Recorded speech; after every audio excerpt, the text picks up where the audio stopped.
আমরা আজকে আলোচনা করব ইনসোলেশন। এই ইনসোলেশন কথার অর্থ হলো সূর্য রশ্মির তাপীয় ফল। অর্থাৎ আমরা যে তাপ পাই, এই পৃথিবী, ভূপৃষ্ঠ, বায়ুমণ্ডল যে তাপ পায় তার একমাত্র উৎস হচ্ছে কে? না সূর্য। এই সূর্য থেকে তাপ আমাদের ভূপৃষ্ঠে, বায়ুমণ্ডলে আসে এবং তার দ্বারাই কিন্তু পৃথিবী উত্তপ্ত হয় এবং সেই উত্তাপের ফলস্বরূপ পৃথিবীতে এই জীবমণ্ডল, বায়ুমণ্ডল এগুলো সৃষ্টি হয়েছে। এগুলো আলাদা বিষয়।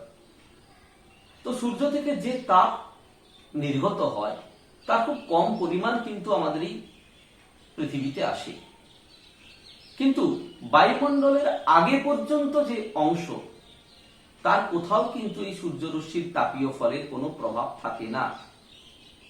প্রথম কোথায়?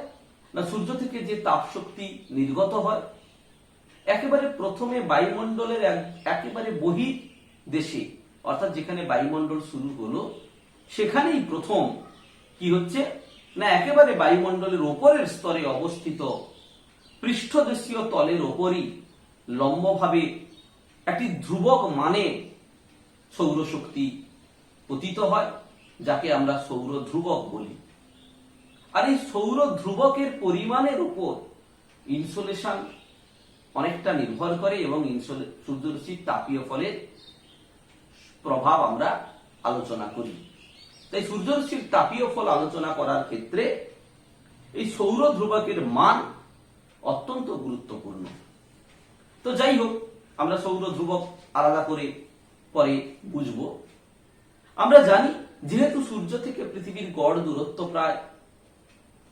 প্রায় 15 কোটি কিলোমিটার, তাই ইনভার্স স্কয়ার ল অনুযায়ী কি হয় না সূর্য থেকে বিকীর্ণ তাপের 200 কোটি ভাগের 1 ভাগ আমাদের এই পৃথিবী লাভ করে এবং তার দ্বারাই কিন্তু আমাদের এই পৃথিবী বা বায়ুমণ্ডল উত্তপ্ত হয় এবং তাকেই আমরা সূর্যরশ্মির তাপীয় ফল বলি।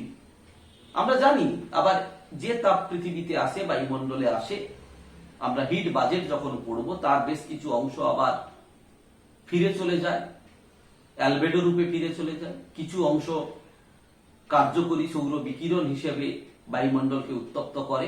এগুলো আমরা হিট বাজেটে গিয়ে পড়ব। তো যাই হোক, আমাদের মূল আলোচ্য বিষয় হচ্ছে আজকে যে ফ্যাক্টরস এফেক্টিং ইনসোলেশন, অর্থাৎ সূর্য রশ্মির তাপীয় ফলের নিয়ন্ত্রকগুলো কি কি। সূর্য থেকে যে তাপ আসে এই তাপ কিন্তু সারা পৃথিবীতে সমানভাবে তার ফল ফেলে না, বিভিন্ন জায়গায় বিভিন্ন ভাবে এর আমরা প্রভাব লক্ষ্য করি। তো একেবারে প্রথম যে নিয়ন্ত্রক তা হলো কি না সূর্য রশ্মির পতন কোণ। সূর্য রশ্মি যে পৃথিবীর ওপর আপতিত হয় বিভিন্ন পতন কোণে আপতিত হয়, তোমরা জানো। অর্থাৎ পৃথিবী গোলাকার, নিরক্ষীয় অঞ্চলে সূর্যরশ্মি সারা বছর লম্বভাবে কিরণ দেয়, অর্থাৎ লম্বভাবে পতিত হয় এবং নিরক্ষরেখা থেকে যত আমরা উত্তর এবং দক্ষিণ মেরুর দিকে অগ্রসর হই তত এর পতন কোণের মান কিন্তু বাড়তে থাকে, অর্থাৎ তির্যক ভাবে পতিত হয়। এবার লম্বভাবে পতিত হলে দুরকম প্রভাব পড়ে। কিরকম না প্রথমত তাকে কম দূরত্ব অতিক্রম করতে হচ্ছে, স্বাভাবিক কারণে কম দূরত্ব অতিক্রম করার জন্য সূর্যরশ্মির প্রভাব অনেক বেশি থাকে। আবার যত মেরুর দিকে যাওয়া যায় সূর্যরশ্মি তির্যক ভাবে পতিত হওয়ার ফলে তাকে অনেক বেশি দূরত্ব অতিক্রম করতে হয়। ফলে কম দূরত্ব অতিক্রম করা সূর্যরশ্মির তুলনায় অনেক বেশি দূরত্ব অতিক্রম করা সূর্যরশ্মির তাপীয় ফলের প্রভাব স্বাভাবিকভাবে কম হবে, যে কারণে নিরক্ষীয় অঞ্চল থেকে যত উত্তর বা দক্ষিণে যাওয়া যায় তত তাপীয় ফলের মান কিন্তু কমে। আর আরেকটি দিক আছে, সেটি কি না লম্বভাবে যেখানে পতিত হয় সেখানে অল্প ক্ষেত্রীয় অংশের ওপর পড়ে, অর্থাৎ অল্প জায়গার ওপর পতিত হয়। লম্বরশ্মি অল্প স্থানের ওপর পতিত হয়, অর্থাৎ সমস্ত তাপীয় ফল অল্প জায়গার উপর সক্রিয় হয়।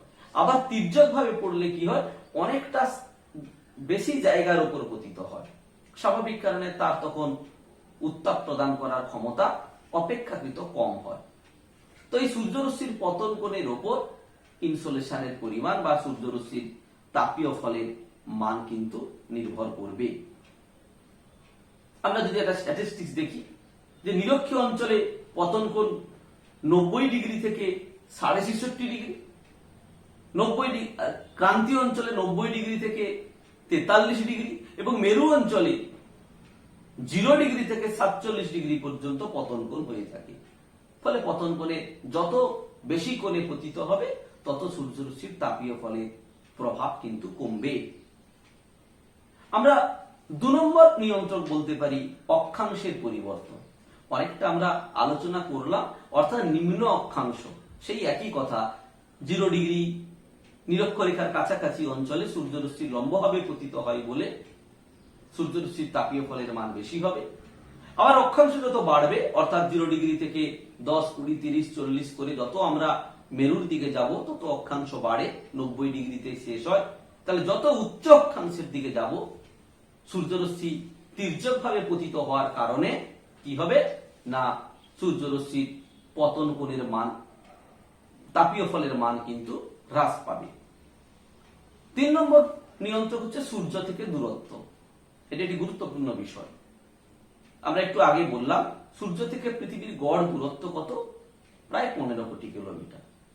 কিন্তু এটি গড় দূরত্ব, অপসূর এবং অনুসূর অবস্থানে এই সূর্য থেকে পৃথিবীর দূরত্বের তারতম্য হয়। তোমরা জানো যে অপসূর অবস্থান 4 জুলাই এই সময় সূর্য থেকে পৃথিবীর দূরত্ব সবচেয়ে বেশি হয়।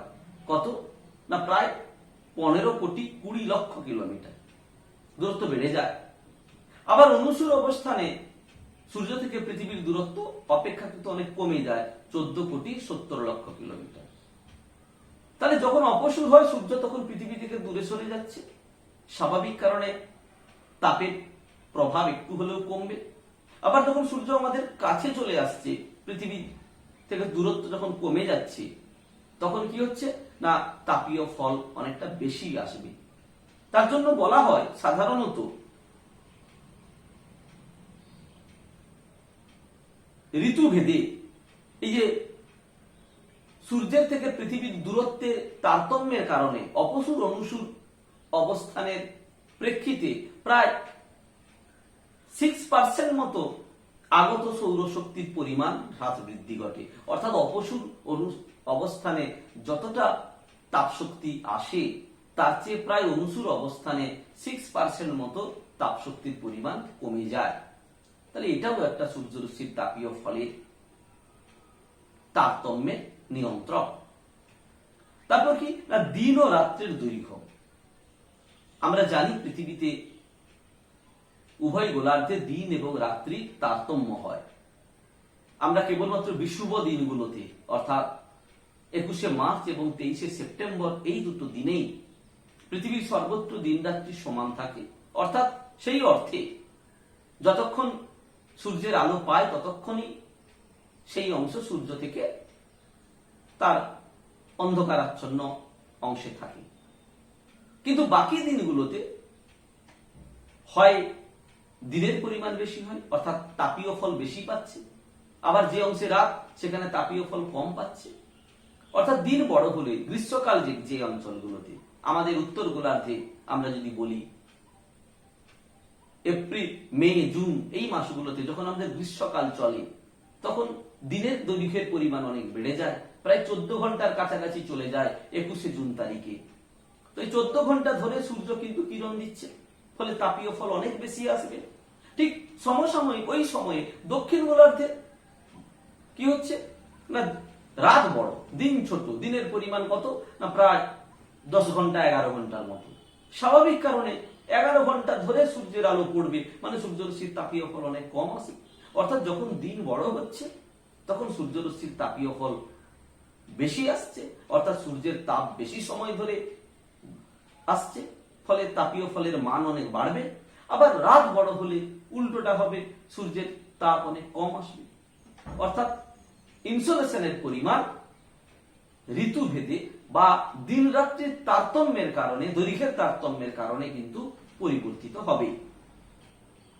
এরপরে নিয়ন্ত্রক হচ্ছে ভূমির ঢাল। এই ভূমির ঢালও কিন্তু একটি গুরুত্বপূর্ণ বিষয়। না, ভূপৃষ্ঠ অসমতল প্রকৃতির, ভূপৃষ্ঠ তো সমতল নয় একেবারে। তাই ভূমির ডাল নিরক্ষরেখা অর্থাৎ সূর্যের দিকে যদি অবস্থান করে, ভূমির ডাল কিরণ দিচ্ছে এদিকে, ঢাল এরকম, তাহলে কি হবে না লম্ব ভাবে পতিত হবে। আবার উল্টো দিকে যদি ভূমির ঢাল থাকে তাহলে সূর্য রশ্মি অনেকটা তির্যক ভাবে পতিত হবে। যে কারণে কি হয় না সূর্যের ঢালের ওপর সূর্যের তাপ দেওয়ার বা সূর্যরশ্মির তাপীয় ফল নির্ভর করে। অর্থাৎ এটা উদাহরণ যদি বলি, যেমন আমাদের হিমালয় পর্বতের দক্ষিণ ঢালে সূর্য যখন কর্কটক্রান্তি রেখার উপর লম্বভাবে কিরণ দিচ্ছে, অর্থাৎ ৩.৫ ডিগ্রি মতো অক্ষাংশে, বা আরো যদি আমি দক্ষিণে বলি ১০ ডিগ্রি ১৫ ডিগ্রি অক্ষাংশে কিরণ দিচ্ছে, তখন হিমালয় পর্বতমালার দক্ষিণ ঢাল সূর্যের লম্বরশ্মির দিকে অবস্থান করছে।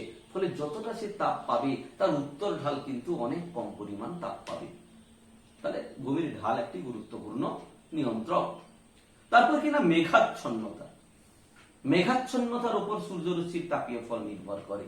আমরা আকাশে যদি বেশি মেঘ থাকে তাহলে কি হবে না সূর্যের যে তাপ আসছে তা কিন্তু প্রতিফলিত হয়ে সেখান থেকে ফিরে যায়। আমরা জানি অ্যালবেডো অনেকটাই মেঘপুঞ্জ থেকে হয়ে থাকে। তো সেই মেঘের পরিমাণ যদি অনেক বেশি থাকে তাহলে কি হবে অ্যালবেডোর পরিমাণ মেঘপুঞ্জ থেকে বেড়ে যাবে, ফলে পৃথিবীতে আসবে অনেক কম পরিমাণ সৌরশক্তি। তাই আকাশে যদি মেঘ থাকে, বিশেষ করে বজ্রগর্ভ কিউমুলোনিম্বাস মেঘের উপস্থিতি যদি আকাশে বেশি থাকে তাহলে সূর্যরশ্মির তাপীয় ফলের পরিমাণ অনেকটা হ্রাস পায়। মেঘের ঘনত্ব যদি বেশি থাকে, যেমন মেঘের ঘনত্বের পার্থক্যের উপর মোট প্রতিফলনের ৪০ থেকে ৯০% নির্ভর করে।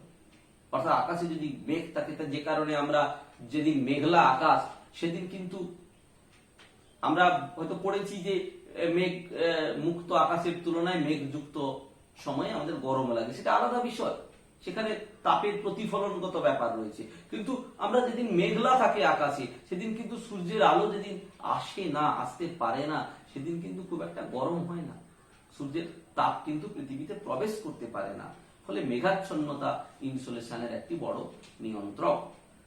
তারপর বলছি কি না ভূ আবরণ, ল্যান্ড কভার।